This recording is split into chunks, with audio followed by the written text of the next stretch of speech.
Hi ho ho, it's me, a disappointment. Back at it again with a new episode of the Boy Time Podcast, and as always, I'm joined by Babby and Paul. Yippee yo. I'm also a disappointment. Yes, well, there was a very specific reason I picked that because, it is, well, I guess it was supposed to be week 4 of our Halloween marathon. No. We were going to watch The Conjuring, Paranormal Activity, and Insidious, and Oh no. through a series of unfortunate events, I watched That's a none of different movie. those. None of them. I watched the first 2 minutes of The Conjuring, and then I turned it off because I was too scared. So I don't know what I was thinking. I know that I am somewhat of a weenie when it comes to modern horror movies, especially these kinds of horror movies, ones that are jam packed with jump scares. And I figured, hey, I'll get them all out of the way. But that was not happening.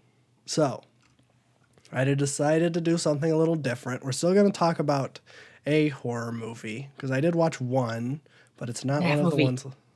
No, it's not the FNAF movie. Dang it, disappointment. I know. It's the real disappointment. No, I don't want to see that. I've heard two things about it. It's actually weirdly really good, and also, not really worth it. Those are like the two opinions I've heard, and I don't know how it's so wide. I think it's like a Mario movie thing, where if you're a fan of the franchise, then you think it's the best movie ever made, but everyone else is like, oh, it's just kind of mid. If you are under the age of 20, it's Well, that's- probably really cool. Yeah, that's true. Although the one thing I have heard is apparently it very rarely, surprisingly, uses jump scares, even though that's like the whole point of the games. That's the whole That's point of cool. those games. There's like 2 jump scares the whole movie, I think it was. That's shocking. Well, it's made by Blumhouse. Well, it's almost as shocking as a jump scare. And it's based on those FNAF movies. I figured it would have been chock full of jump scares. Nah. Yeah, come on. I guess not. Oh, Guess well. not. So I didn't watch any of them. I watched, 2 minutes of The Conjuring, had to turn it off. Nothing scary even happened yet. It was just the Annabelle doll sitting down. And I'm like, I can't do this. As soon as she starts moving, I'm going to freak out. And I don't want to ruin my day like this. Because, like, that's kind of been my relationship with horror movies these days, where it's like, I work a lot, and watching these movies is going to make my day worse. And I'm not really trying to do that, you know? So Real. maybe someday I'll watch them, but not anytime soon. So I figured, hey, I'll compromise because if I'm not going to watch these horror movies, I do want to watch a horror movie that messed me up as a adolescent online. I don't know exactly where I saw a clip of this movie, but it freaked me out so bad, and I'm like, okay, I'm going to watch it. And I'm going to actually do it. It took me 3 days. I had to split it up because of how freaked out I was. I also need to bring up the fact that I like some of my meds have been getting switched around, so I haven't been sleeping great. So I've been like really tired, and that has not been helping the situation. And watching for these a horror movie marathon. it's really, I mean, it's just been this week it started. So, yeah, it's not been helping. So, but I'm like, we'll do it. I watched The Ring, the 2002 hit film. The girl that crawls through the TV, the Nice. black hair all over her face. Yeah, what no one told me is that this movie is like 90% a like a procedural investigation mystery thing, and it's like barely a horror movie.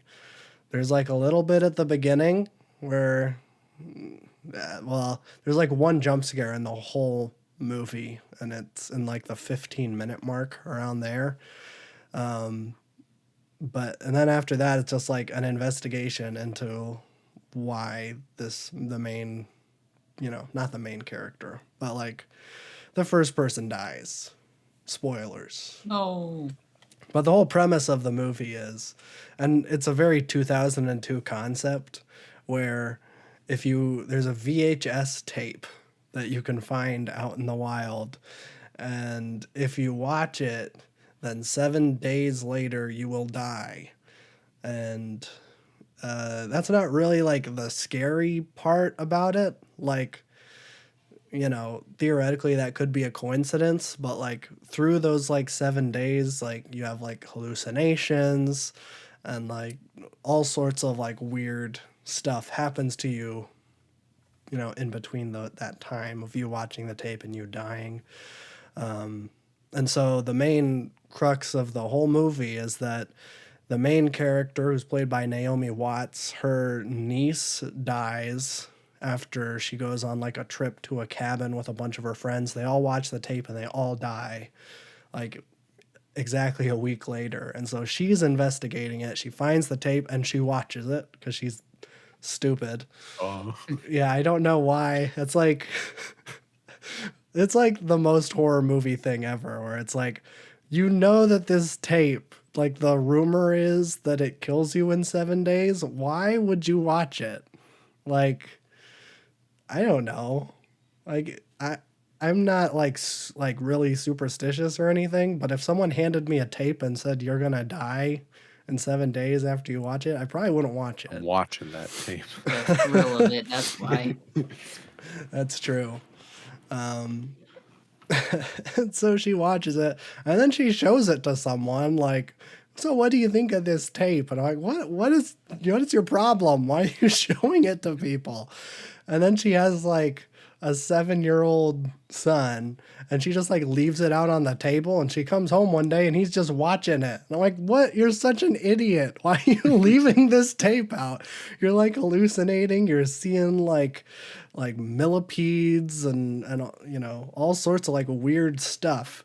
And you're just leaving this tape out for anyone to see. So yeah, then the rest of the movie is like investigating the origins of the tape and like who the girl is, and there's a woman featured prominently in the, I guess it's kind of like a short film or whatever. It's very like, I think they even make a joke about it in like the movie, where like the guy that she shows the tape to is like, yeah, it's very like art film, like, because it's just like a bunch of like shots of like, there's a woman brushing her hair in a mirror and then she looks at the camera and then it's a shot of like a lighthouse and then there's horses and then there's like a well and then there's a girl that like starts climbing out of it and then the woman who's brushing her hair jumps off a cliff and it's very kind of artsy, which is funny because like the first time you watch it, and the movie does a very clever thing, and it probably would be a whole lot less scary, I guess, if I didn't know that the girl was going to climb out of the TV eventually. But every time a character in the movie watches a movie or anything on a TV, the frame of it is not like, you're not like, it isn't like, we're watching someone watch something on a TV and then we just cut to like the footage of what they're actually watching. The like reverse shot is of the TV as it's playing. So they do that a couple times, and then of course at the very end they do that something very similar, but then she comes out of the TV. So it's a big scary scene. Eek. Yeah, it's very frightening. But yeah, so you're watching it the first time and it's in this, you're watching the TV as it's playing it and it's pretty scary. They got like some like droning music behind it. We're getting like reverse shots to Naomi Watts watching it and she's like freaking out. And then, of course, after the movie ends, then the phone rings. That's like the other thing that happens as soon as you finish watching the movie, the phone rings. And then she like freaks out. She runs out of the cabin, and then like it's kind of funny because then like 5 minutes later she shows it to this dude, and he just like walks out, and he's just like, yeah, kind of corny, I guess. I don't know. So it's kind of funny to get that juxtaposition right there. So yeah, I did struggle a bit with it just because it's a very creepy movie. There's not a whole lot of jump scares. Like I said, the only real one happens at like 15 minutes, and that's at like the niece's funeral, where they're like talking. It's just like they're at the funeral. Or it's like a wake or something, where they're like at the niece's house, and then just like a bunch of people are there and they're talking. She's asking questions to people because she's a reporter, and then like she's talking with I guess the niece's parents, which is like her sister, and they're like kind of out of it. And then she says something along the lines of like, I saw her body, and then it like cuts to the niece's face. And whenever you die after watching the tape, then your face gets all distorted. You kind of look like the kid from The Exorcist, all kind of mangled. But like no eyes, big mouth, typical jump Mouth. scare stuff. It's like Big Mouth. You look like the character from Big Mouth. Scariest thing. So that's the only like real jump scare where it just like cuts to a distorted face out of nowhere. But then after that, it's nothing really like that. Even at the end, where you see the girl come out of the TV, like I don't know what I saw as a kid. It may have been from the sequel, because there is a sequel, but like I remember seeing like it was like dark, and there's just like this ominous blue light coming, and then you see like she's just like slowly approaching the TV, and then her hand reaches out, and then she like moves really fast, and she's like all contorted, and her body like does all sorts of like weird stuff. That's not in this movie at all. So I don't know what I saw where I'm like, a girl comes through the TV and then she's all weird. Because like she comes out of the TV in the end. It's the middle of the day. We're just at like the dude's office. I think he's like a photographer or something. Maybe he works with video. And she just like walks out, and then she just like walks up to him. He's just like in the chair, and then he dies, and then we don't even see it. It's like, okay. Like I don't know what I was so scared of. This movie it's not like lame, because it's a lot of atmosphere that's really great. But yeah, I was just like, I don't know what I saw. It might have been the sequel.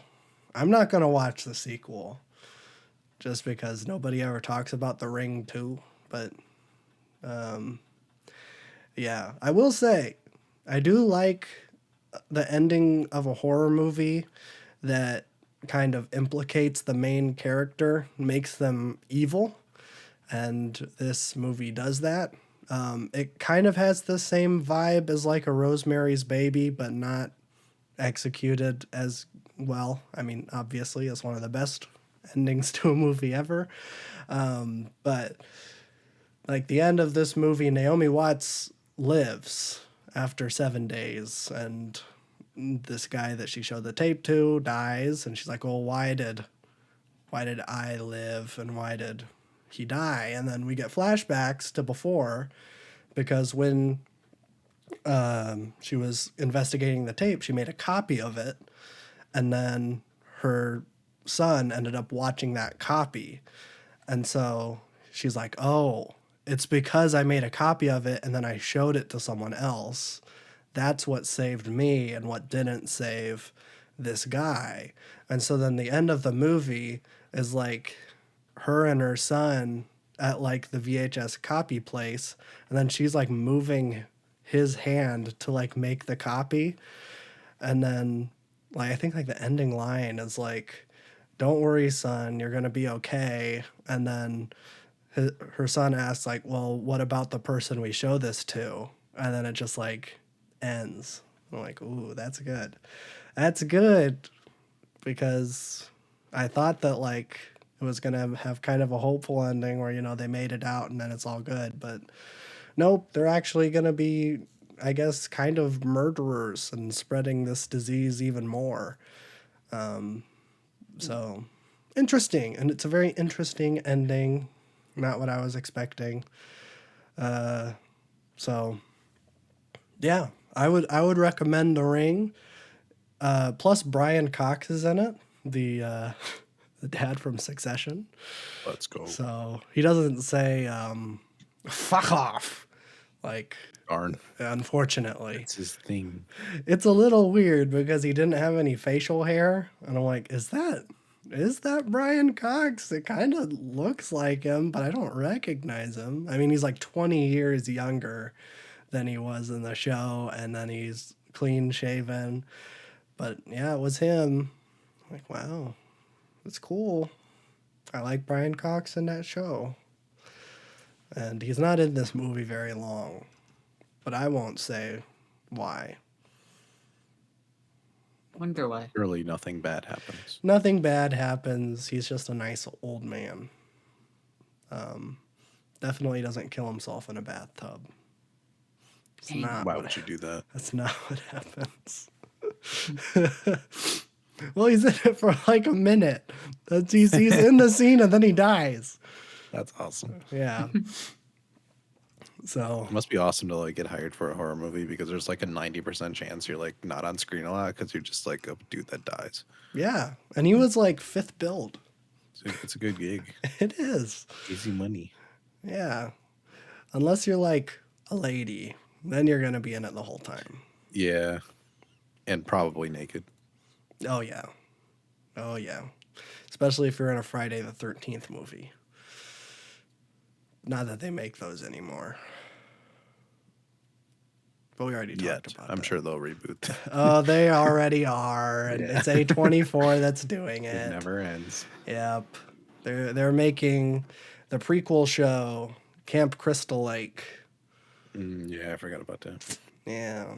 Because A24 wants to move away from making independent movies and wants to focus on IP and existing properties. Great. Yes. Because we don't have enough companies doing that. I know. Well, it's kind of weird because they have the rights to Friday the 13th, I guess, because they're making that show. And then they were like fighting really hard to get the rights to Halloween. But then I think they lost it. I don't remember to who. Thank God. Yeah, I don't remember who it was. But suffice to say, expect a Midsummer 2. Maybe Everything Everywhere All at Once 2.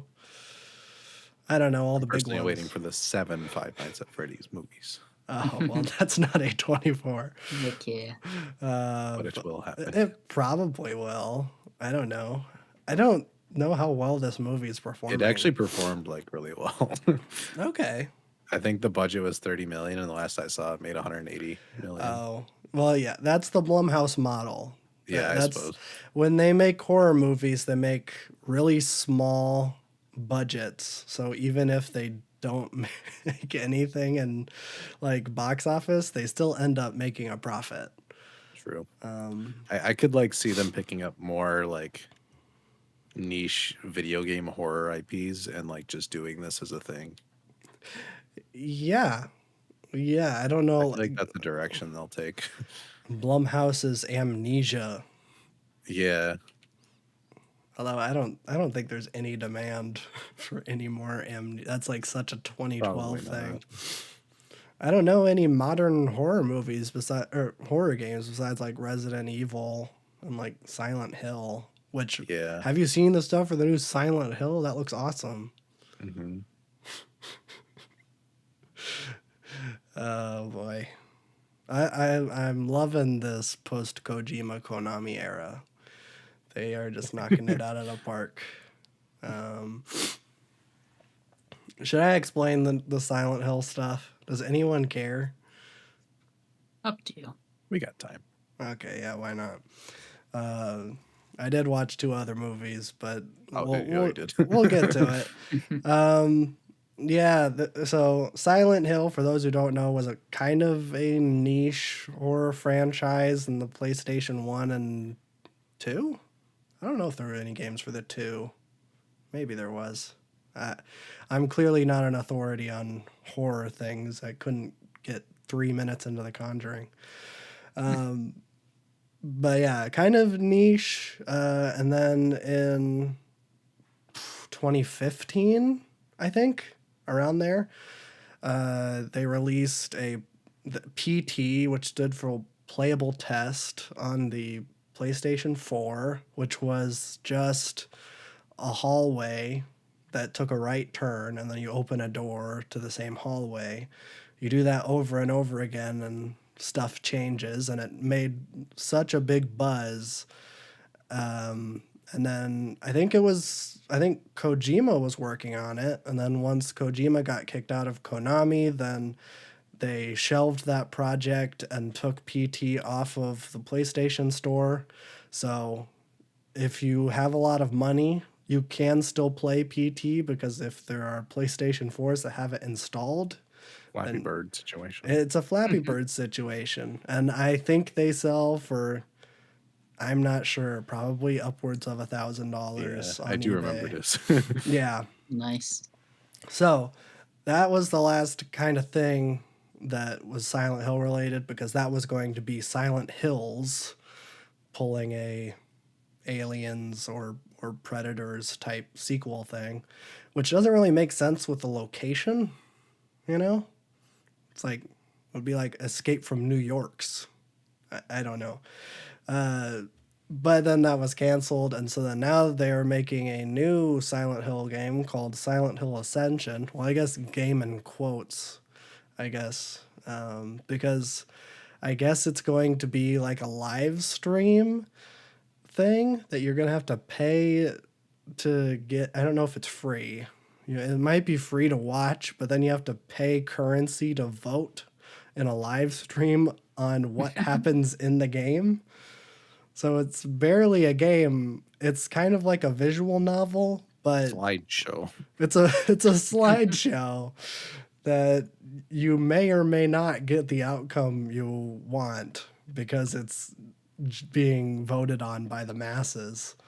So yeah, not a very good idea, but seeing the stills that they have been releasing have been really funny, because it's like full of how corporate people think live stream chat looks. And it's just like, wow, awesome. Oh boy, I am so scared. Here come the Colts.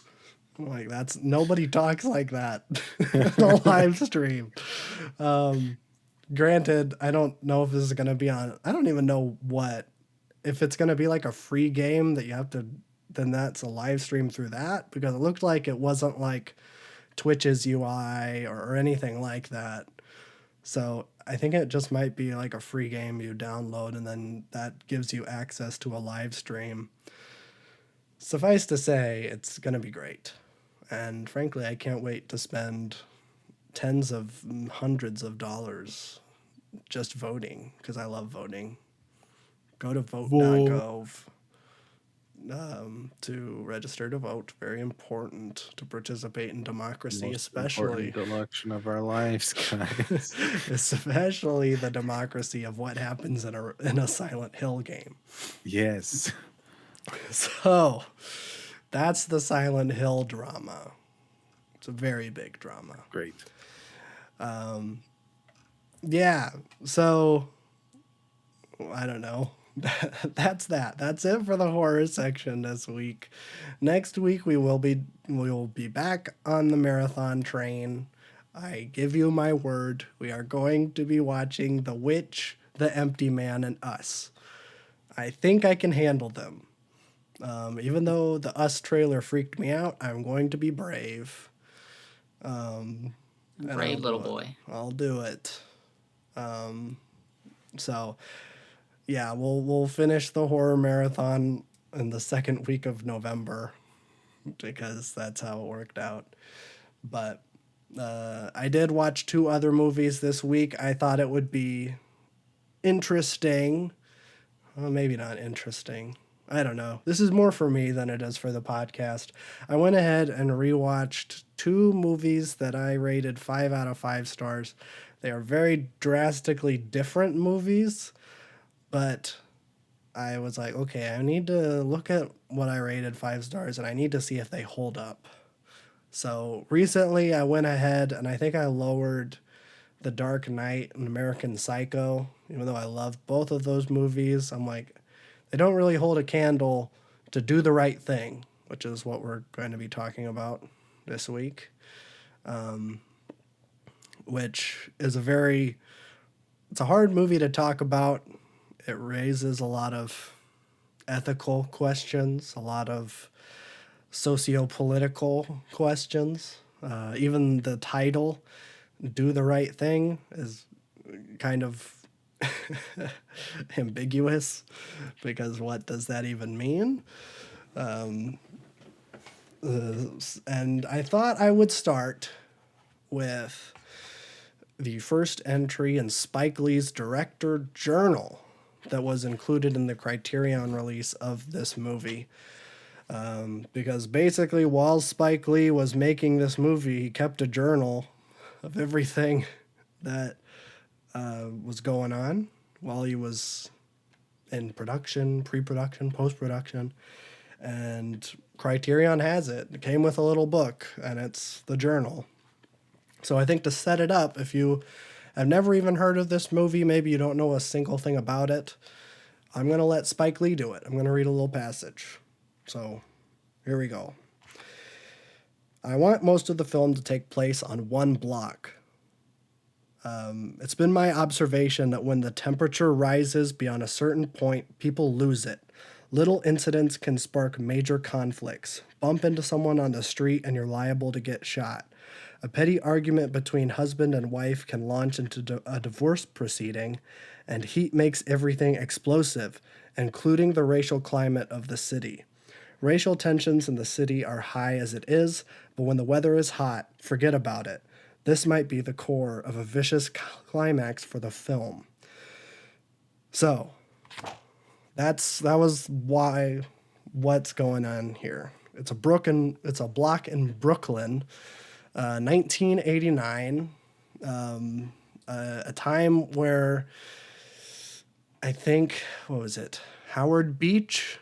There was a racial incident that went on there in the mid to late 80s where there were 3 black men that were, I think their car broke down somewhere around New York City, and then they walked 3 miles, ended up in a white neighborhood. They were trying to find a payphone, ended up being jumped by 3 white teenagers, and I think one got acquitted, and then the other one was like just not even tried. So racial tensions were very high at this time, and Spike Lee wanted to turn that into a movie, and that's what we got. So it's the hottest day in August, which I have to say, it's kind of quaint now because it's like record-breaking high, 98 degrees. I'm like, oh, that's not record. That's not even nothing. close to record-breaking now. But it's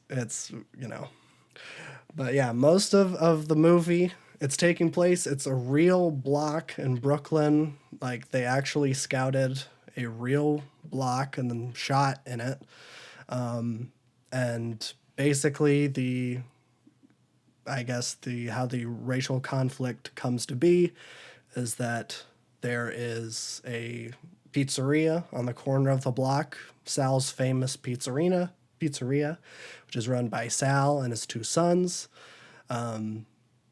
They are more or less accepted in the community. Sal has been there for 20 or so years, built this place with his bare hands, as he likes to point out. One of his sons, I think his name is Vito, is friends with our main character Mookie, who's played by Spike Lee, and seems to be more down with the black struggle, especially compared to his brother Pino, played by John Turturro, who's just Pino is just blatantly racist against like race mixing, and like just like openly calls all the people that goes into the store N-words and is just the worst guy. So you kind of have this like balance here where, and maybe I'm spending too much time establishing the white characters, but I think it's important because they are very important to what happens at the end, and what all goes on. Because, you know, Pino obviously represents the like blatantly racism, and then Vito is more like, yeah, I'm with you, man, but I'm also white. So like there's that disconnect. And then Sal's just like, well, yeah, I like making money and they like my pizza, so I'm just gonna stay here. And like Sal is the type of person to like, he's nice to these people, but then like as soon as there's something that like, you know, as soon as conflict arises, then the real Sal comes out, and he's definitely doesn't think very highly of the black folk in this community. And so that is the crux. Most of the scenes take place outside of this pizzeria, but it's a very important location in this movie because it is where our protagonist works. Mookie is a delivery, not a delivery driver. He just takes the pizzas and walks around the block. And he's the type of person who can't really hold down a job. He's living with his sister, and he's, you know, but he's been there for a month, and Sal has been more or less nice to him, so he keeps working there. But all around him are important characters in the community. I think maybe my favorite is the mayor. He is an older guy, kind of like the town drunk, but also kind of has a heart of gold. He's kind of the moralist. Well, not really, but like, Woke moralist. I don't know. I think he might be kind of an audience surrogate, just in that like he has a lot of wisdom, even though he has a lot of flaws. Some characters are just blatantly mean to him because I don't know if he's homeless, but he is constantly has like a beer in his hand. He's always drunk, but like when people ask him for advice or like he's just really kind, and he knows a lot and he's been through a lot, and that's kind of alluded through the movie. But yeah, he's just always a joy when he's on the screen. And then I think probably the most famous thing to come out of this movie is the character of Radio Raheem. He's a really big guy who carries around a boombox everywhere he goes, always blasting Public Enemy. It's the only music he likes, and I've never heard. Yeah, I know, but he like it's just always Fight the Power. It's always that song. And people are like, man, can't you play anything else? Why is it always this one Public Enemy song? He's like, this is the only music I like, and I want to listen to it. And so he's just always walking around with this big boombox, and he has these two like knuckle dusters on. I think right hand says love, and then left hand is hate. And there's a nice little monologue from him about that. And so he's a very important character. He ends up, I guess, being one of the most important things at the end of this movie, which I think I want to do a scene breakdown at the very end, because I think, well, I mean, it's the most important thing about this movie is the ending. And so, but we need to establish everything that's going on. And then I guess probably the most important character, the impetus for why the ending happens, is Giancarlo Esposito's bugging out, who is, I think he's kind of like, I don't know, it's kind of hard to describe like what he is, but like he like is always talking about like um he seems to be kind of like a black activist. And so like the main conflict of the movie is that Bugging Out at the very beginning is at Sal's Famous, and on the wall of Sal's Famous there is a wall of fame that is all famous Italian Americans. There's like Frank Sinatra, Al Pacino, and Robert De Niro, you know, all these Italian Americans. And Bugging Out's like, hey, you're in a black neighborhood. You should probably put some black people up on the wall. And Sal's like, hey, get your own place and you can put who you want on the wall. And so Bugging Out is basically like, I'm going to start a boycott of Sal's Famous until we get some black people on the wall. And so he starts trying to organize it, and he recruits a couple people. And then I don't know. It's hard to like set stuff up and not bring up the end because it is very important. So I think we'll just jump into it. So it's at the end of the movie. Sal's Famous is closed. Everybody is kind of gathered around. Right? Not everybody, but Mookie, the two sons, and Sal are closing out at the end of the day. Sal kind of goes on this speech and he's like, it's really great, this place that we've built. I love that we've been able to work here as a family. I think I'm going to change the name of the restaurant to Sal and Sons because, well, you're going to take it over from me one day, and, well, I want to name it after you guys. And he's like, Mookie, you know, you always have a place here. You've been like a son to me, which is kind of crazy since he's only been there a month, but I guess Sal is feeling nostalgic. And then at that moment, a group of not people that have been on board with the boycott, but another kind of auxiliary group of black teenagers kind of come by and they want a slice. And Sal's like, hey, you know what? They love my pizza. I'll let them in. And so then they take a seat at the booth. And then at that moment, Bugging Out comes in with Radio Raheem, who he had recruited into the boycott, and then they start yelling. They get into a big argument about put black people on the wall. We want black people on the wall. And at first, those four teenagers that came in are like, hey, Sal, dust them up. Like, get them out of here. Like, we love your pizza. And then Sal, as I alluded to earlier, as soon as any sort of conflict comes out, then the real side comes out, and he starts calling them all sorts of slurs. He drops the N-word a couple times, and then the teenager's like, yo, Bugging Out, you need to get this guy. Radio Raheem, you need to light this guy up. And it all kind of escalates when Sal takes a baseball bat and breaks Radio Raheem's boombox. And then Radio Raheem starts choking out Sal. It breaks out. Everybody's fighting. And then the cops show up and they start dispersing people. They get Radio Raheem in a chokehold. And one of the police officers just keeps him there.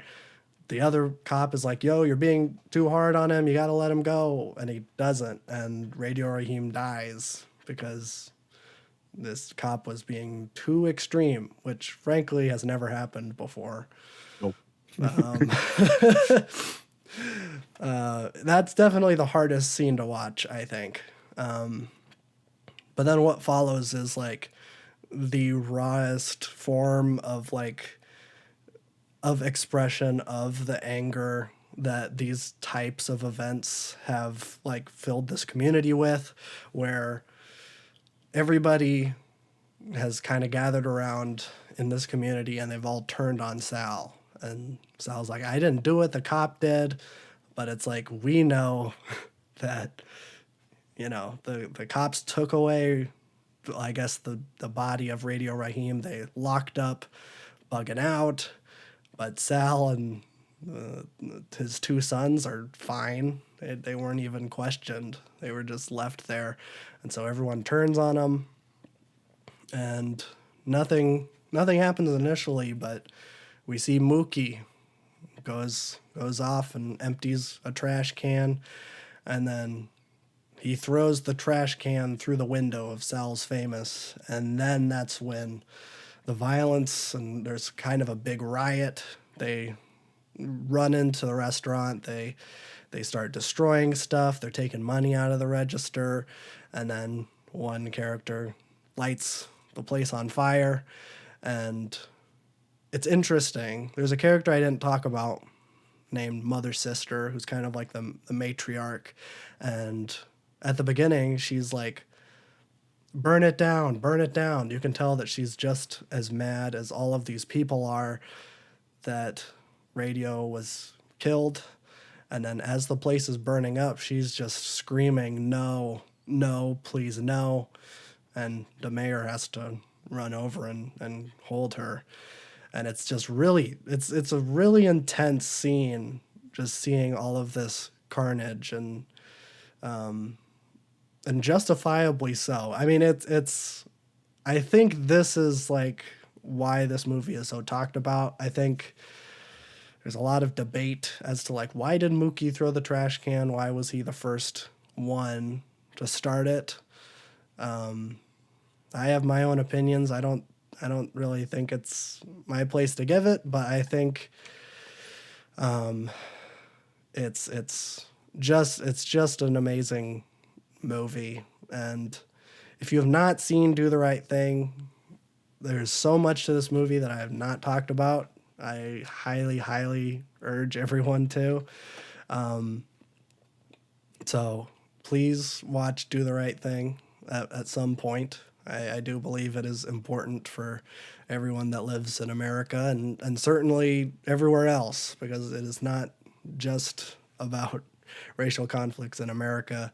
It is about racial conflicts in general. But wow, what a great movie. Spike Lee is an amazing director. Can't wait for what he's gonna do next. I gave it 3 stars. I gave it 3 stars. 3-star. No. This is clearly a masterpiece. It's probably his best. I think all of Spike Lee's movies I've given 5 stars that I've seen, those being Black Klansman, Malcolm X, and this one. But I think this one is definitely the best out of those 3, even though I think they're all perfect masterpieces. But, you can still kind of have, preferences, and even if they're all perfect. So, yeah, so now let's talk about a perfect masterpiece that is completely and utterly different than this movie in pretty much every way. Tonally, everything. I watched The Princess Bride. Now, I don't know if I'm going to get a lot of flack for giving this a perfect review, but I think for what this movie is, I think it's perfect. It's not trying to be like, I can't just give like all of the like serious like society ones 5 stars and then like, well, this one's just a fantasy. I can't rate this one as high, because the end of this movie makes me feel things too. So I don't know. I can't ignore it. But this was, I think, another late 80s one. This was a Rob Reiner picture on a hot streak. I think it was like This Is Spinal Tap, Into Stand By Me, Into The Princess Bride. And then I think after that he made When Harry Met Sally, which is a great rom-com. So those are all 4 great movies. All of them are very different too. I mean, This Is Spinal Tap is a mockumentary about a fake band.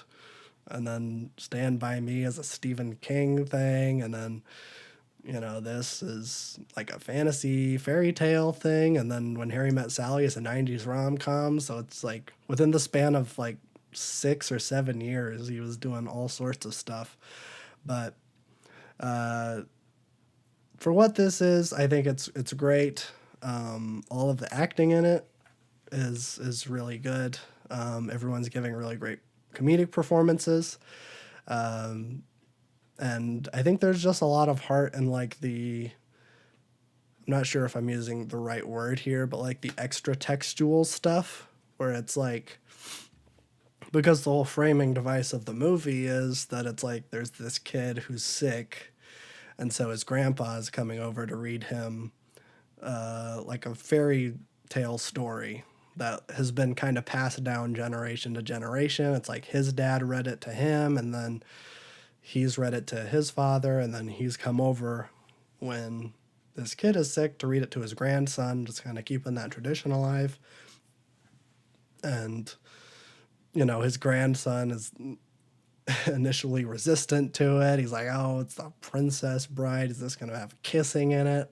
It doesn't even have sports. And like this kid is like, it's like epitome of like 80s kid from Chicago where he's wearing like a Bears jersey and there's like a Cubs banner on the wall, and it's just like, okay, this kid, it's the most like, I love sports, I'm a kid in the 80s, I'm sick, I'm wearing a Bears jersey, that's what I want to wear.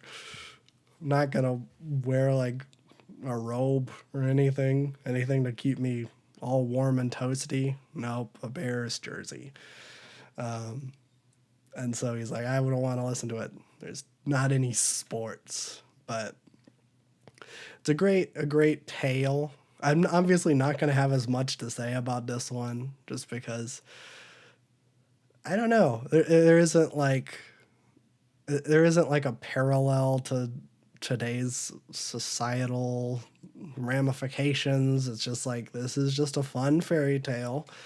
I think it's really fun. Just like everybody's hamming it up, obviously, but like also like the sets, and maybe this is just because it's a 40-year-old movie, so like the sets aren't convincing, but I think they probably are like intentionally so. Like at the beginning of the movie, they're like climbing this giant cliff to get up to the top of this like, I don't even know, like a plateau, I guess you would call it. But it's a cartoonishly huge cliff. And so they all get on Andre the Giant's back and he's climbing up. And then when they get to the top, it's just like, I think they're supposed to be in like a ruins of like a castle or something, but like it doesn't look like stone. Like you can tell it's just like, I don't even know. It's like probably just like spray painted styrofoam that like they etched like brick lines into and they painted those lines darker. Like it's not convincing. And then like the sky behind them, you can tell is like just like a canvas or something. It's like right there. But I think within the context of this being a fairy tale story that is being read to a kid, I think it works really, really well, as it's not supposed to be convincing. Like this is something that would be like an illustration in the book. And that kind of carries over throughout the entire movie. Everything is exaggerated and not quite convincing, but everyone's giving it their all. I will say that the ROUSs, the rodents of unusual size that are into Fire Swamp, clearly just a little person in a rat costume that's crawling around on all fours. When they first showed up, I'm like, oh, that's kind of cool. I wonder how they like puppeted that. Like, it kind of reminded me of like a Dark Crystal or what's the other one that Henson did? Like Labyrinth, where like Jim Henson was like, I'm gonna make some dark stuff. Because I don't want to be just like a kid's entertainer. I want people to take me seriously as a puppeteer, which I feel like is kind of an oxymoron. Yeah. But that's what it was reminding me of. I'm like, oh, that's kind of cool. Like, I wonder if Jim Henson did this, because around this time, like people were recruiting him to make like puppets that they would use. Like the original Teenage Mutant Ninja Turtles movie was, those costumes were designed by the Jim Henson Company, and Jim Henson worked directly on those. Which is why the suits in the first one actually look really good, and why the suits in the second one look not as good, because I think Jim Henson died in between those two. So, like, one of the last things that Jim Henson worked on was the live action Teenage Mutant Ninja Turtles movie, which is, I don't know, it's just a thing. It's not good or bad. It's just a thing to say, I guess. But and then like the rat started moving a little bit, and I'm like, oh, that's just like a little person that they dressed up as a rat, and then they had them crawl around. Like, oh, that's not what I was expecting, but goes along with what I was saying. You know, this isn't this elaborate like puppet or something like that, animatronic something. You know, it's so homemade. Everything is I don't know. All the sets are just kind of like cartoony and fantasy and fun. It isn't like Lord of the Rings or anything like that where everything feels so real.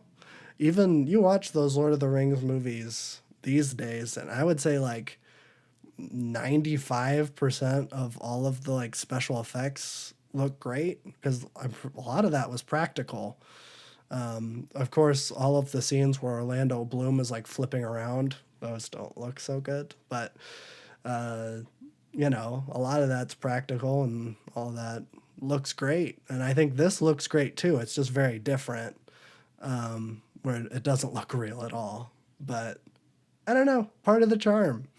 So, also, the writing is just really good.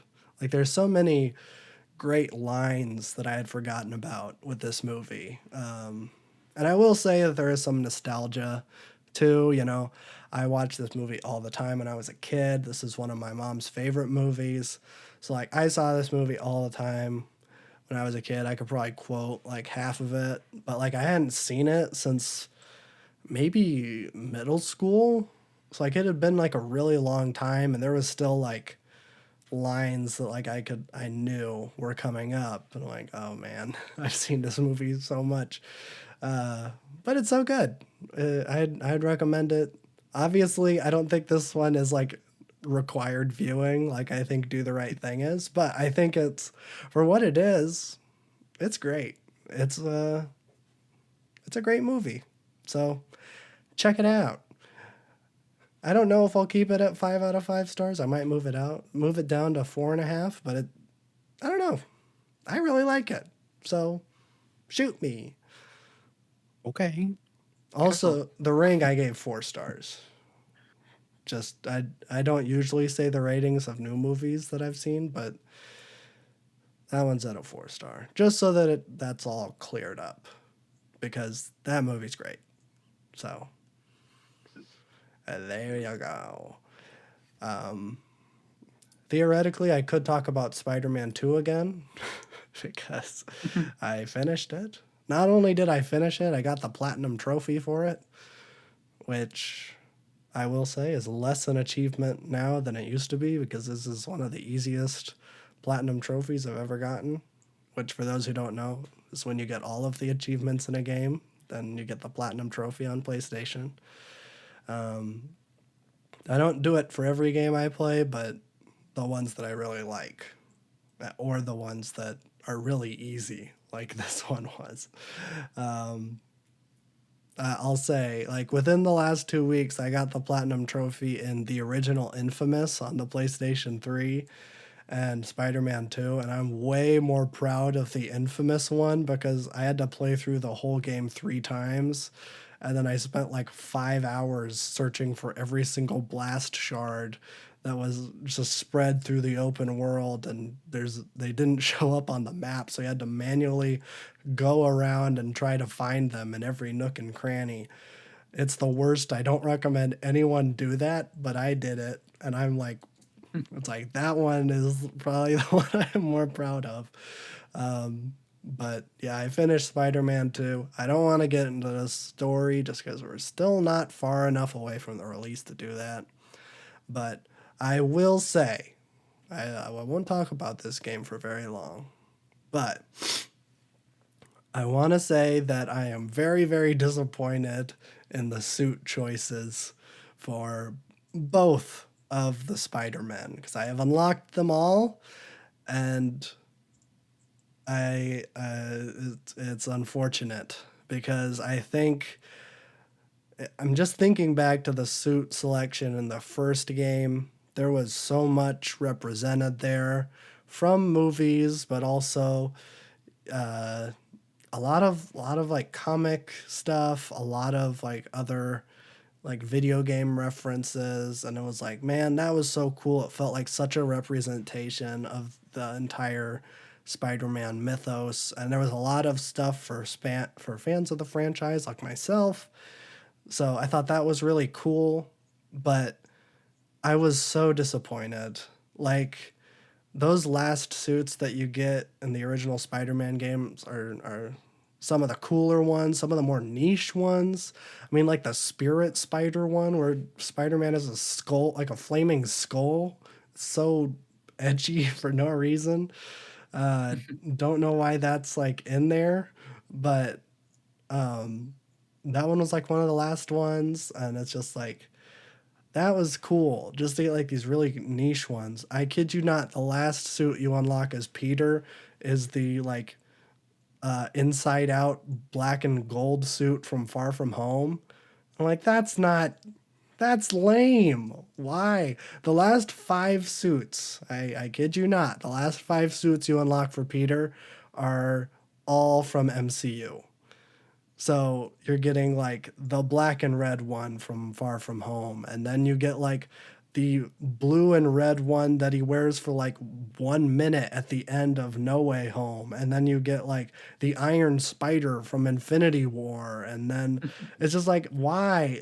Put these at the beginning. If you're gonna include all of these MCU ones, put them at the beginning because that's like when people play this game. I mean, like, people who like more newcomers or fans of MCU who are just like, hey, there's a Spider-Man game, I'll play it. Those are the costumes that they're gonna want to play as. Nobody cares about the superior Spider-Man suit except for me. Don't make that one of the first ones. If that was the last suit I unlocked, that would be the best thing ever. But it's like one of the first ones, and it's like, okay, I love the Superior Spider-Man. It's a weird storyline in the comics where Doc Ock and Peter switch brains. And so Doc Ock is like, I'm going to be Spider-Man and I'm going to do it way better than you. And I'm going to go as the superior Spider-Man just to rub it in your face. Not a very good comic, but it's a really cool suit. And so I'm like, yeah, that's sick. I'm glad that they included it. But then I was just like, man, I'm like, oh, what's the next one gonna be? Oh, it's another MCU one. Oh, but I still have two left. Maybe there's gonna be one more niche one. Oh no, it's another MCU. But the last one, that one's gonna be cool. I know it's going to be because you have to be the max level to get it. And then it's the black and gold one from the one scene in the Far From Home. I'm like, who's using this? Nobody was asking for this. Why is this the last suit? Maybe it's because nobody's gonna use it that once you get to the last level, then it's like, oh well, you don't have much of the game left, so you're probably not gonna use it anyways. But man, it was so disappointing. And then don't even get me started on Miles suits. So probably 60 to 70% of Miles suits are copy pasted from the Miles Morales game, compared to maybe 20% of Peter's suits from the original Spider-Man. Granted, a lot of the suits that they added to Spider-Man 2 are the like free suits that they included like after the fact or in like DLC. So like some of those suits were probably like lesser known because you would have had to either buy the DLC or replay Spider-Man like a year after the game came out when they finally added like the Sam Raimi Spider-Man suit or like the Amazing Spider-Man 1 suit. I don't know. Is this too nerdy? Can I talk about this? Is this Very. fine? Okay. I just feel like But you know I'm. what podcast I you're on? know. I just feel like this is so niche. Well, not niche that it. I mean, this is a very high selling game, but like I don't know if anyone else cares about this, especially since I don't think Miles Morales was particularly high selling. I think a lot of people have complained about the length of that game. But I mean, I honestly would have been more upset if they charged the full 70 for it. I mean, it was a launch game for the PS5, but it also released like same day on the PS4, and it was only $50. And for what you're paying, I think that's pretty fair. It's not as big of a game as the original Spider-Man game, and so I think that's pretty fair for what it is. It's just a game about Miles. Not that like I don't know. It's just kind of like a side story, a Spider-Man 1.5, if you will. I don't think you necessarily have to play it to play Spider-Man 2. But yeah, so like almost all of Miles' suits are just copy pasted from that game, and then the suits that they did add are bad for the most part. I think there was like only like one other suit that I was really using besides the stock one, just the regular one that you get. I mean I'm just a fan of Miles like regular suit. I don't know. Like you don't really need to add any more to it. I will say it was cool that they included both the Into and Across the Spider-Verse suits as separate ones. I do appreciate that, although I almost exclusively used Into because I like the spray painted Spider-Man logo. I think that's pretty cool. But yeah, his suit selection was whack, and also that suit that everyone is making fun of. I was expecting it to be like, I don't know, just like a later suit unlock. That is like one of the last missions in the game. He gets that suit, and it's like the grand reveal where he's like, "Yeah, I thought I would make a Morales original," and he's wearing the lamest suit on the planet. And I'm like, "What the hell? Why did you guys pick this one? Why? It doesn't make any sense." I get what they're trying to do, and if you don't know what I'm referencing, there's this suit that Miles is wearing, and I don't really have any complaints about like the body of it, even though it's not great. But the mask is just the regular Miles Morales mask, but he cut like the top of it off so that his like curls can show, and it doesn't really work. It doesn't look very good. So it was just weird. And then like as soon as he got that suit, I'm like, oh no, I'm gonna switch immediately. And then like a cutscene happened, and then it auto switched me back to the suit, and then it wouldn't let me change it for the last mission, so I had to do the last mission in one of the worst Spider-Man suits ever. So that was kind of lame. But yeah, I just thought I would talk about that because it made me unreasonably upset. But honestly, it was one of the most like one of the things that I was most excited about with this Spider-Man game was seeing what new suits they added, and I was just really disappointed in that. I know they're planning on adding suits post-launch, but unless you're gonna be adding some DLC, I don't know. I don't think I'm gonna play this game again anytime soon. But who knows? I still play the original one fairly regularly. You know, maybe once a year, maybe once every 2 years. I don't know. But yeah, I don't know. I will say I'll give some props to the suits, even though I just was very upset about them. I will say that Peter's black suit looks really good, and it also changes as it goes, as the symbiote starts getting more and more control of his mind. His symbiote suit looks more and more like Venom, and that's cool. I really liked it. It was really subtle, like they never really drew any attention to it, but like eventually like I started noticing like, whoa, that's different. And then it was pretty cool. Also, one last thing. One of the later suits you get is the classic black suit look. The kind of, I think it's Michael Ozek was the guy that designed the original one. You know, the classic black suit. He has like the kind of the white squares on the top of his hands. I think it was originally for the Secret Wars arc. And one of the really cool things about this game is that there's alternate like color swatches that you can do, like 3 additional ones for a lot of the suits in the game. And for that classic black suit is something that is really only for kind of fans like I am, where it doesn't really change the color of the suit at all, but it changes like the shading, where like one half of the suit is illuminated blue and then the other half is illuminated red. And that is a reference to how Venom and the black suit was portrayed in the original comic run, because a lot of the times they were swinging around in the dark. And so to illuminate the black suit in kind of silhouette, they would do one half blue and one half red. Kind of hard to just describe audioly, but I think I did an okay job. So I thought that was a really cool addition where I'm like, okay, that's something for us super Spider fans, but and then it was all MCU stuff. So I was just very disappointed, especially since I don't think that those MCU movies are fantastic.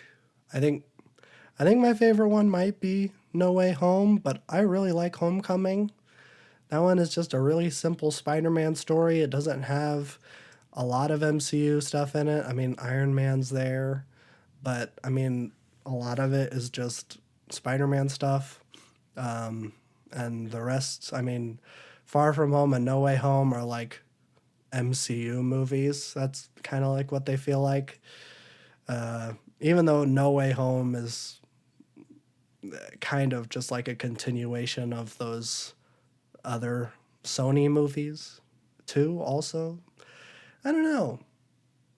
One day I'll do a breakdown of all the Spider-Man movies, but that would require me to watch The Amazing Spider-Man 2 again, which I would argue is not only one of the worst Spider-Man movies, but it might be in the running for one of the worst movies of all time.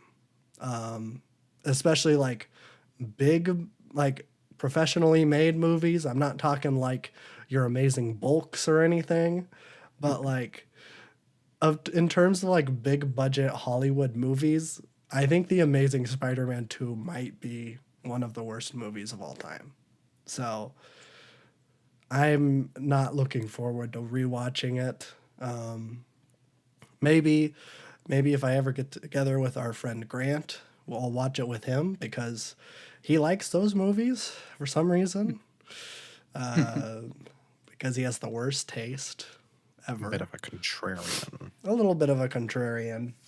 But yeah, which I thought was funny. They included the like both of the amazing suits. So the Amazing Spider-Man 1 suit, which I would argue is actually a really good suit. It's okay. Here's what I'll say about that suit. And I'm sorry. This is so nerdy. I know that's the point of this podcast, but nerd. I'm sorry. Make fun of him. Yeah. Well, I don't know.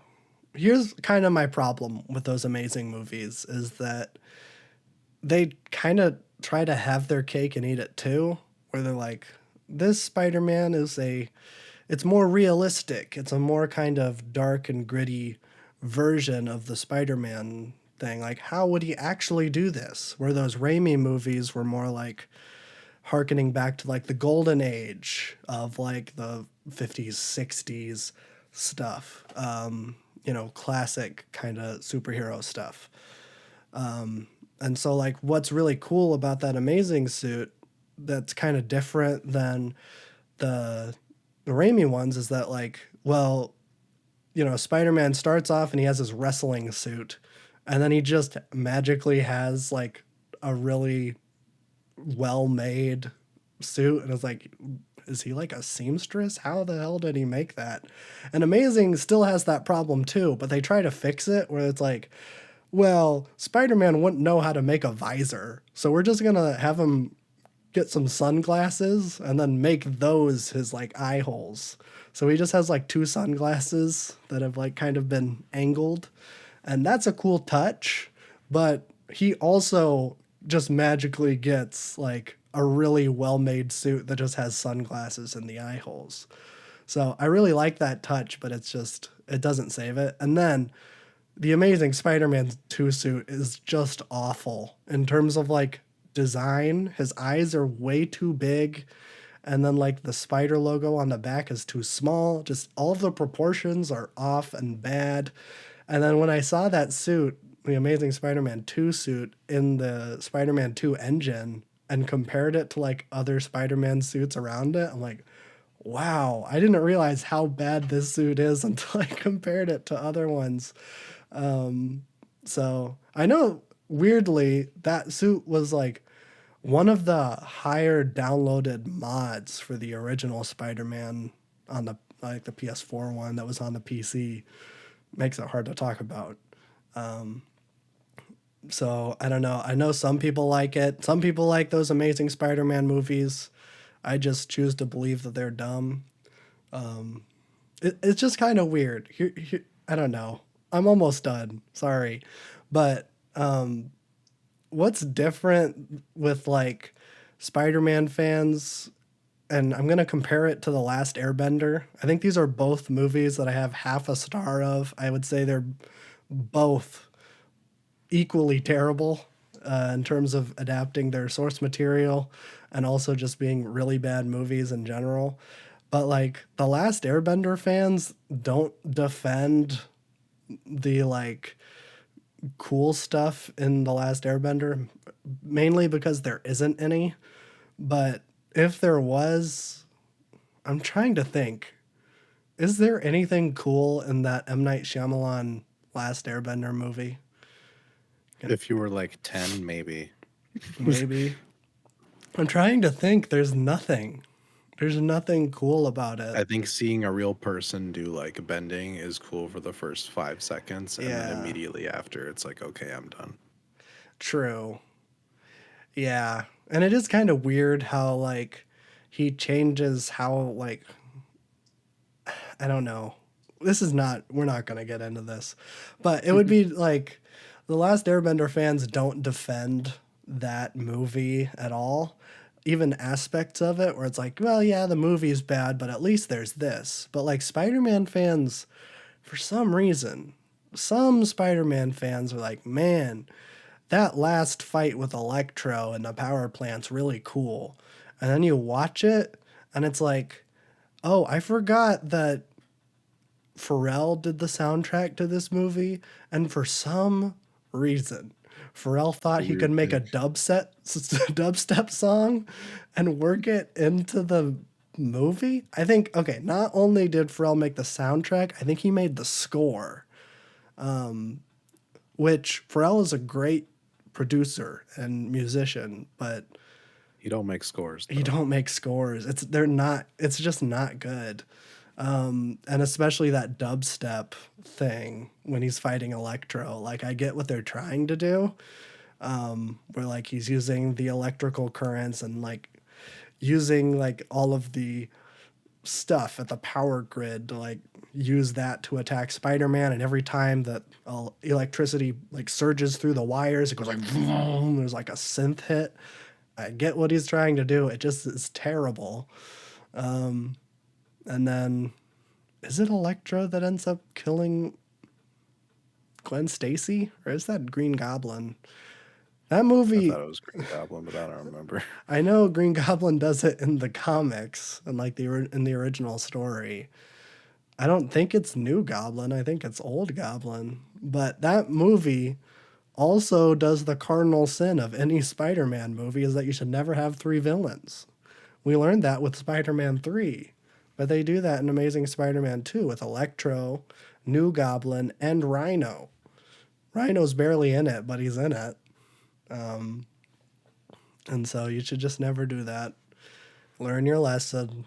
Stick to one, maybe two. Probably one. Like, Raimi just wanted to do Sandman for Spider-Man 3, and that's the best stuff in that movie. And then you add Venom, and he didn't know anything about Venom, and he's like, I don't want to do Venom. But then the studio was like, it's the mid 2000s, everything's edgy. We need a black suit Spider-Man and Venom because he's cool and he kills people. So put that in your movie. And also pay off the Harry Osborn stuff, have him be the Green Goblin, which I think that was probably Raimi too. Like, it probably was Sandman and New Goblin just to tie up everything with that subplot where, you know, Spider-Man kills, well, he doesn't even kill the Green Goblin. I don't know why Harry thinks that Spider-Man kills the Green Goblin when it's very clear that the Green Goblin stabs himself with his own glider thingy. But I don't know. Those movies are just all campy and fun. So, sorry, that was a very long tangent about Spider-Man for no This reason. happens every time. Does it? Yes. Okay. I'm sorry. So, yes, Spider-Man 2, fun game. I have my problems with the story. I'll probably wait a couple weeks to talk about it. But for now, that is all. I'm not going to talk about Spider-Man 2 next week, but No. I thought I could give a more complete. I didn't even talk about the game at all. I just talked about the cosmetics. I suck at video game reviewing, but that's all I care about. I just want to get new suits. Why else would you play the game? That's true. Any game. I'm playing Infamous 2 right now, and when you get like more or less Infamous, you get new clothes, and I'm like, ooh, I want to get really good so that I can see what all the clothes are. And then I'm going to play the game again so I can see what the evil clothes look like. I'm such a sucker. But, you know, it's how to get me every time. That's why those new God of War games are so cool, because they have these lame RPG elements, but also you get really sick armor and it looks nice. And that's all I need. I'm like, yeah, I guess I could keep trying to get all the numbers to go up, but I just want to make my Kratos look cool and sick. So I can't wait for God of War 3. It's going to be so much fun. There's going to be so many different armors to try on. Oh boy. So there you go. I think that's going to do it for everything. Next week, The Witch, The Empty Man, Us. I'll be here, be square. I don't know. I'll toss it over to Babby. I'm done talking. Yeah. We gotta end this at some point. Yeah. I suppose. Maybe if we don't talk, you'll keep going. No. That's true. It's like what it's the interview style where you just like kind of ask a question and then you just stare Let at them go them ham. and then they just go and go. And go. This is the Alex episode. I'm Yes. sorry. No, I'm trying to pass it over right now. No, I'm not do not allowing it. Don't take the baton. Don't do it.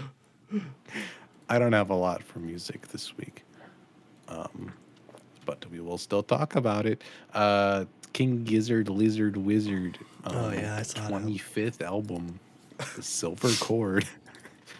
I can't feel wait for like 25. it gets harder and harder to talk about a King Gizzard album the more that they release, because you know there's going to be some form of quality to it no matter what. Yeah. But this time they went wacky, with a more techno dance, almost rave album. This is 7 songs technically. It's pretty short. But what they did do is they added extended mixes for all of these for when you're up in the club.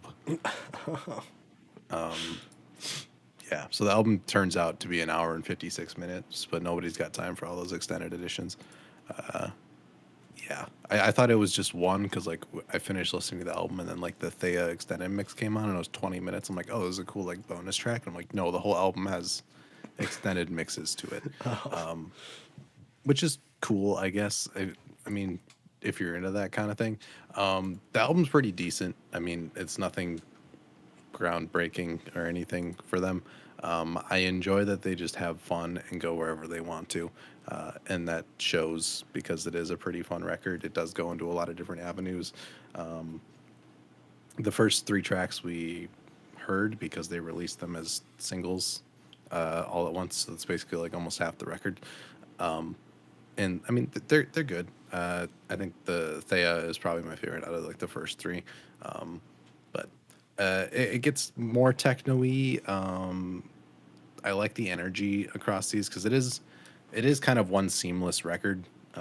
All the songs flow into each other or transition nicely, which they've done before, and I do enjoy when they do that. But I don't know, something like Gilgamesh is cool. It gets very, it does remind me some of what is it, Omnium Gatherum, where they did some like cool like goblin core type songs where it's just like ooh, you're like you feel like you're like walking in a mushroom forest and there's like little guys everywhere.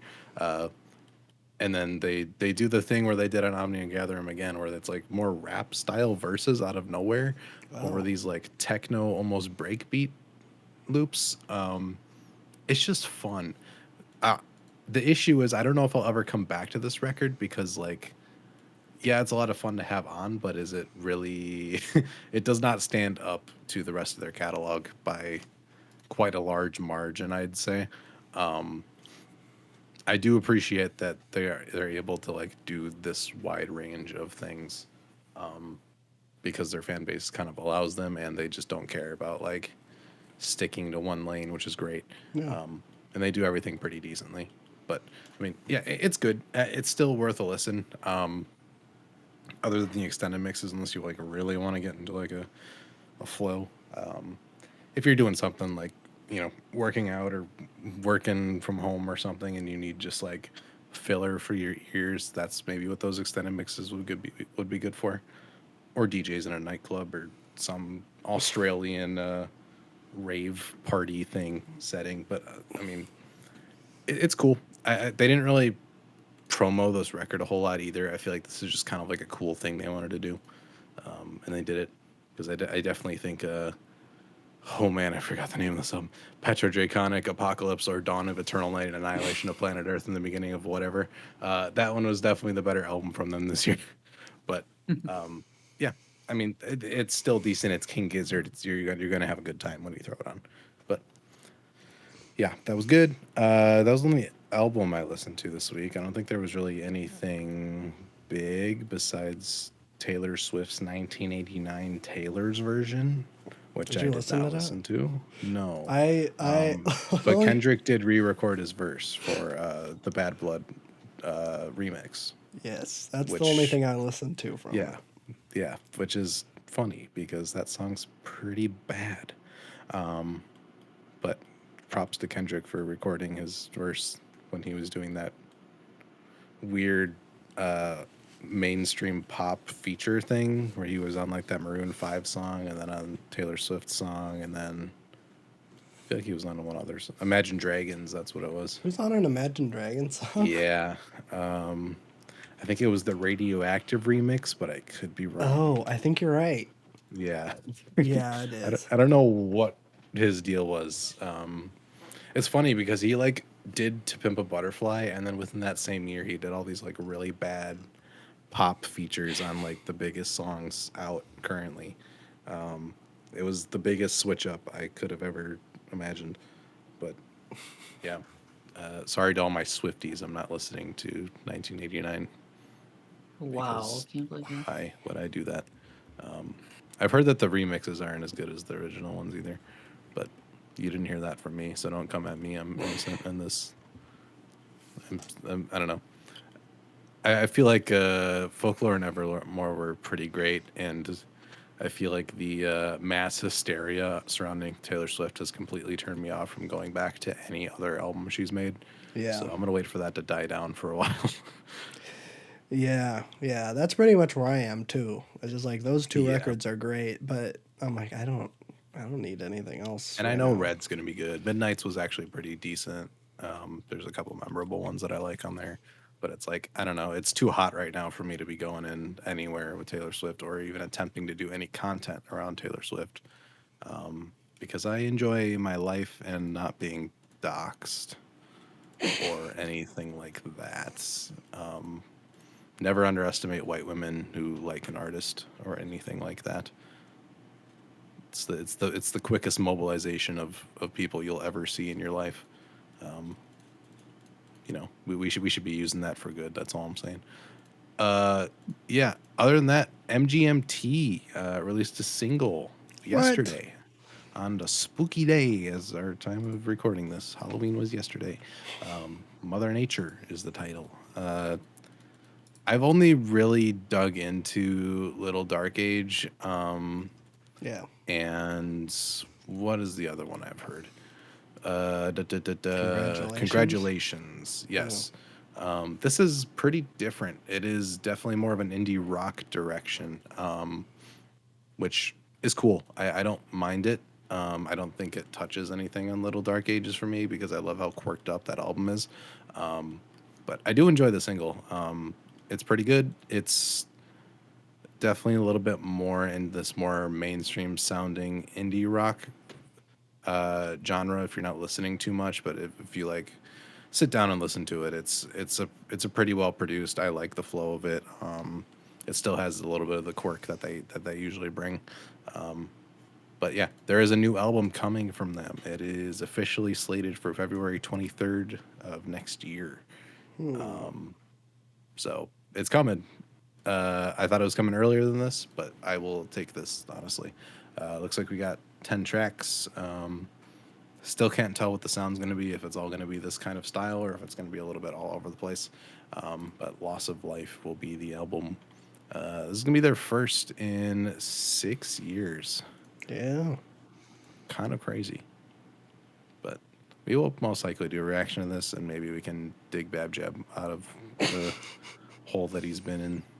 That, aka, we haven't done videos where he would be interested in. He's completely fine. We just keep him away in a box for a while. We should probably do a Bab Jab wheel spin or something soon. Yeah. It's been a hot minute. Last one was probably Daft Punk. That was what, in April? I think so. Something like that. Yeah. Yeah. Wowee. It's been a minute. Yeah. But maybe we can make something happen before February, but who knows? So I think those are the only two big things this week. Trying to remember. Yeah, I don't think too much is happening. I think the MGMT news was pretty much the biggest thing. The Kanye and Ty Dolla $ign mega super multi-stadium event for their collab album got postponed to the surprise of nobody. So I don't care what happens with that, but it's just funny to see the same thing happen. That always happens. But, I think that's it for music. Nice. I'm forgetting More. something. I felt like there was more, but I don't think there really is. I've been digging There's into the always Jane more. Remover album a little bit more. I talked about that a little last week, but I gave it a little bit more of a thorough listen this week. And can confirm it's still pretty good. It does go on a bit too long, just because it is very subtle and long and drawn out and sometimes gets a little bit too much, but it's still pretty great. So there's that. Yeah. I don't have anything really prepared for my segment, because work's been busy and I don't have time to write things. But I guess we can do very informal updates / somewhat analysis, but not really. Since my kind of breakdown history lesson recap thingy 2 weeks ago, whatever we want to call it. Since then, I feel like there's been very interesting media things that we can pick up on and kind of point out, surrounding the Israel-Palestine, I don't want to call it a conflict, the ongoing cleansing, we can call it that. But interesting media tactics have been around. We talked about the hospital bombing last time. I think like the day after we did that segment, there was a huge campaign that like tons of things were coming out saying that like it was a failed Hamas rocket or something. Yeah. But there was no real evidence for this. And Israel literally bombed like 18 to 22 hospitals that week prior, and then had the gall to say, "Oh, we wouldn't bomb a hospital. Why would we do that?" And then there was doctored evidence and this whole thing with a parking lot that wasn't even from that event. And yeah, it's blatant lies. Their propaganda machine is not very good, which we'll talk about a little bit. It's kind of crumbling a little bit, and we're kind of seeing the shift and consequences of that. But the big tactic that's been kind of being used is like they'll do this, they'll release their statement saying like, "Oh, we didn't bomb the hospital," and blah blah blah blah blah, and then enough outlets and people say it and talk about it, and it just kind of becomes a mass like it just kind of becomes the public consciousness in a way, because if enough sources keep reporting on this and keep reporting on this, because originally it was like, yeah, they bombed the hospital, and then 2 days later it's like media wouldn't say who was responsible, and they'll just be like, the investigation into the hospital bombing. And then the other tactic popping up is that one of passive language.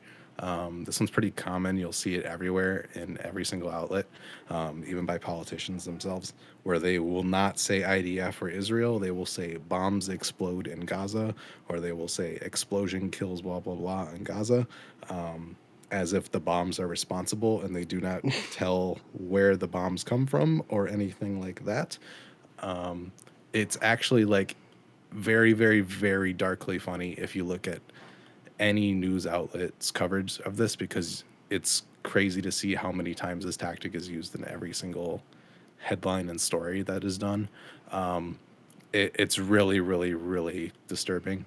And it's an easy thing to pick up on. So, like, once you kind of see it, you don't stop seeing it. So it's an easy one to kind of point out and not fall for. But just that thing of passive language, it doesn't tie Israel directly to any crimes that they're committing.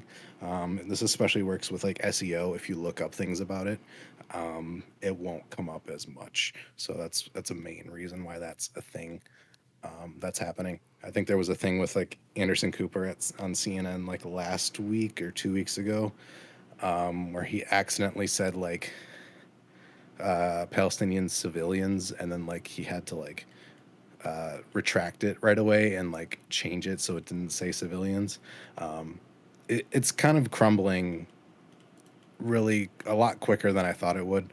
Usually this happens with American wars because they're always unjustified and they're always extremely messy, and people always kind of waking up to it too late. This happened with Iraq. It happened with Vietnam, which was probably the last mass like deterrence of a war by the American public.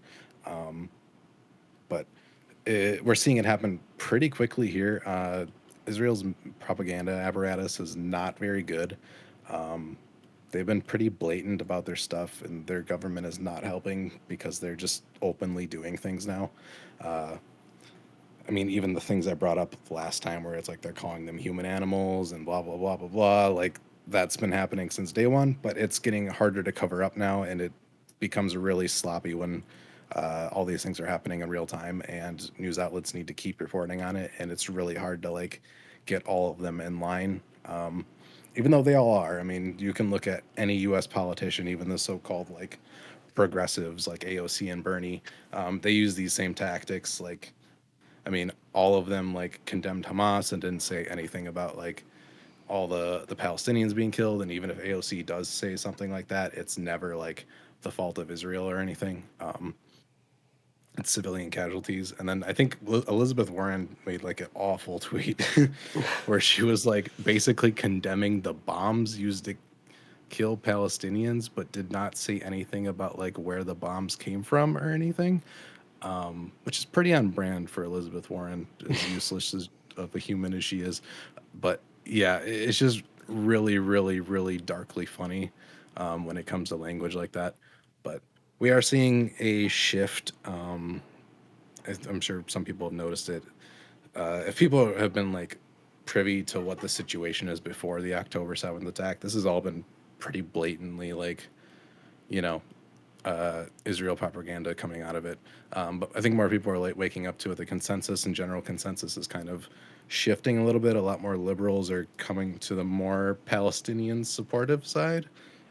They are liberals, so they're going to fence it and stuff. But it's a lot better than just seeing blatant like support for Israel and no regard for Palestinian life.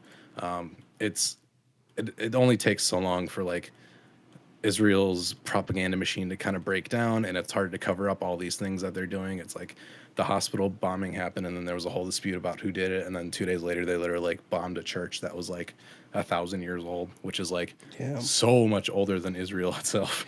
And then they bombed a refugee camp in the West Bank. But this whole war was supposedly against Hamas, which is located in Gaza. But now they're bombing the West Bank because, of course, they will. This is what their plan is. Their plan is for a second Nakba. It's for the expulsion of all Palestinians. It will always be this. And I think it's good to bring up now that there are more liberals getting a little bit more privy, and they are kind of seeing the atrocities happening. It's good that they've reached this, but I think there still needs to be a point for education, and there needs to be a point for. I'm seeing a lot of calls for a ceasefire. Of course, a ceasefire would be good in the immediate term, but in the long and short term, it's not going to do anything. As long as the state of Israel exists, this will continue happening because it is literally built into Zionism. It's a settler colonial project. We went into this last time. The main goal is to regain all the land for them and kick out the natives because that is what its entire goal is. But it's kind of, it's a little bit, it's still extremely dire, and it will be for a while. But there is some hope coming out of this. This is the biggest, like, most attention Israel has had that it hasn't been extremely positive. This is the most kind of rocky that the support has been for them. And of course, the U.S. will continue supporting them. But I mean, even people like Biden are doing he's doing a very bad job making up a way to kind of defend giving billions of aid to Israel. They're running out of ideas to kind of do that, which is, usually it takes a long time before that happens. But as this situation becomes more dire in the United States with like inflation and just the amount of people that cannot afford anything, and you see your government spending billions of dollars, and now not only Ukraine but also Israel, people are going to be a little bit more skeptical a little bit quicker.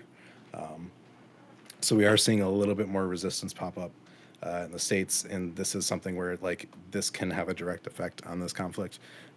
If the U.S. stops support for Israel, I guarantee you Israel will collapse in the next 5 years. It's not an exaggeration or anything. Like, they will absolutely fall. Israel and the U.S. kind of run defense for each other constantly. The IDF actually trains the U.S. police forces. I don't know if a lot of people know that, but the NYPD is trained by IDF kind of soldiers, and their curriculum for how they deal with defense, quote unquote, defensive forces over there. So there's a lot of kind of similarities in these two systems as we look at it. I mean, they're the same settler colonial project at the end of the day. But it's just been really fascinating. It's still incredibly disturbing, and it will be, and it's awful, and it's going to continue happening. But we're seeing a kind of monumental shift in the way that people are perceiving this conflict. It's getting a lot more rocky. There's been South American countries pulling out of support for Israel and pulling their delegates out. Yeah, things are shifting. This is definitely the beginning. This will be going on for a while. All the while, Palestinians will continue to be, murdered, bombed, all these things, and it's going to be awful. But there is a little bit of a turning point here. I think it's just good to note that and say that it's not all lost. We're seeing things that are truly unprecedented and have never happened before. So it'll be interesting to see how it continues to play out. But felt like I needed to give some updates because I feel bad not talking about it every week, honestly.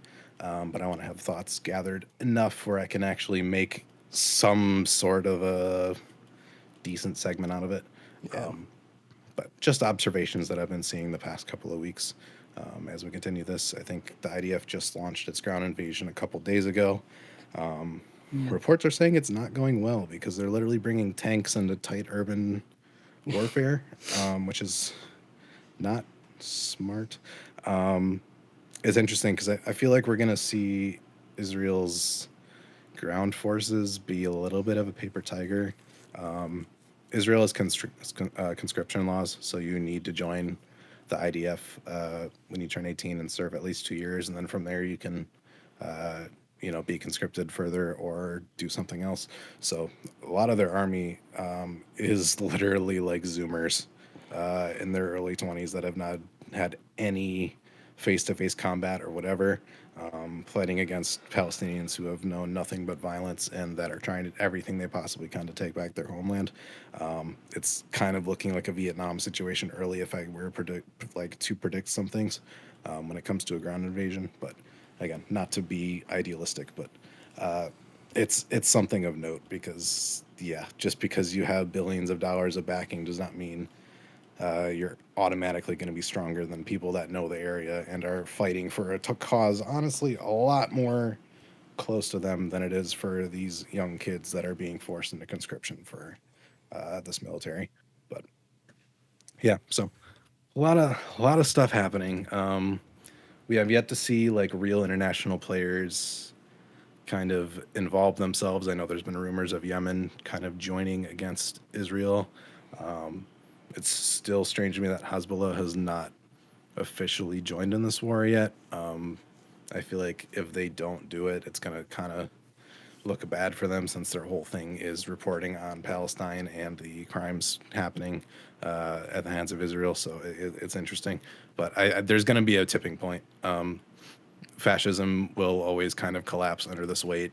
Fascism does help capital in a lot of instances, but there is a point where it will reach it and start hurting it, and that's when it's really the beginning of the end. Because you have to remember, all of this is capital. If capital starts getting, hurt, whether it's multinational corporations, all these things, even arms deal stuff, like if any of this capital starts getting interrupted and they start losing money off of this, support will wane a lot quicker than you think it will. So just a lot of thoughts to put out, but it's not completely hopeless. This is a huge shift, and it will probably be, one of the most important things to happen this entire century. So trying to look at it as closely as I can, but not close enough where like I'm just like, seeing videos of bodies constantly and all this stuff, because it really does take a mental toll. So it's important to distance yourself a little bit, but it's also important to keep an eye on it. Educate yourself on the situation of conflict to make sure you're, holding a correct line. There is going to be a mass protest in DC on the 4th. I believe PSL is organizing that. So we'll see how big of a turnout that is for that. It seems like it's going to be pretty huge. There's been a ton of protests already around the country. Anything that we can sway in the U.S. to, make any kind of support shaky. It's going to be hard because, the U.S. isn't going to budge, but if we can at least put pressure on and expose how criminal and inhumane these politicians are, especially someone like Joe Biden who barely has a mind at this point, it's very hard for him to run cover. He's not charming like Obama is or anything like that. He's a lot easier to get to, and he's already made a lot of comments that are pretty disgusting. So the more that this happens, the more we can point it out, the more people that are going to start realizing that this is kind of garbage. That's pretty much all I have. Got scared by a Mission Impossible movie. I tell you what, Jack, that Tom Cruise really made me feel scared about that AI nonsense. Malarkey. Oh, well, it's a fun podcast, I suppose. Yeah. Oh yeah, one last thing. Apparently the Houthis in Yemen have officially joined. I don't know what they'll do, but Yeah, I'm I'll not send some quite rockets, sure but what the I'm not quite sure what the whole goal it's is of it yet. it's about the motivation, you know. Exactly. I mean, one major player in the Middle East joins, it might be a little bit more of a domino effect. Um, I mean, it's global conflicts like this have started over a lot less. I Okay, think yes, it's islands. just yeah, I think it's just a lot. I mean, this is the beginning. Like world wars have started for a lot less. It literally a tip of like a tip of one domino can start off something gigantic. Um, so I don't know. I mean, China's been really weird on this issue because they have private capital companies that have been like sending Israel like defensive weapons. Mm. But at the same time, it's like China supports the Palestinian cause, but at the same time, they're like not doing anything about it because if China gets involved, the U.S. gets involved, and all of a sudden, boom, Yeah. everybody's involved. So it's a very touchy situation. Ugh. Yeah, I'm not smart enough to talk about geopolitics. Trust me, it takes a lot of prior research and knowledge to even have like any kind of like coherence when it comes to all of that. Yeah. And we as Americans usually don't hear about any of it. And if we do, our government has the absolute worst take on it, always, constantly, because spoiler alert, the US is the bad guy on the world stage like 99% of the time. Yeah. Yes, this is true. Oh boy. Yeah. I end the podcasts with fun. Fun. I don't know. This podcast has been a roller coaster. Yeah, they usually are. Yeah. Well, that's true. Just That's when what makes us unique and quirky. I suppose that is true. Just had no tonal and like consistency between any of the Nope. movies I watched, and then a long rant about Spider-Man suits, and then a little bit The of nerd. music, and then Israel Palestine. Like this is all over the place. This is why you come to this podcast. I think we can officially call Alex the nerd of the pod. Everyone in the comments Nerd. call him the nerd, Alex the nerd. Oh, that's fine. I Make mean, him self-conscious about it. I'm not self-conscious about it. I just was I like, probably read the most books, but he's the nerd. yeah, Yeah, definitely. He's into Spider-Man, so Yeah, he's the that's nerd. true. Automatic L. I'm into Spider-Man and I'm into the Star Wars, so that's pretty much just I'm pretty much done. No, I didn't talk about Ahsoka. I don't That's really good. want to. Keep it going, then let's go. No, I'm not. No. I'm not going to. I'm tired. There's literally nothing to say about it. So,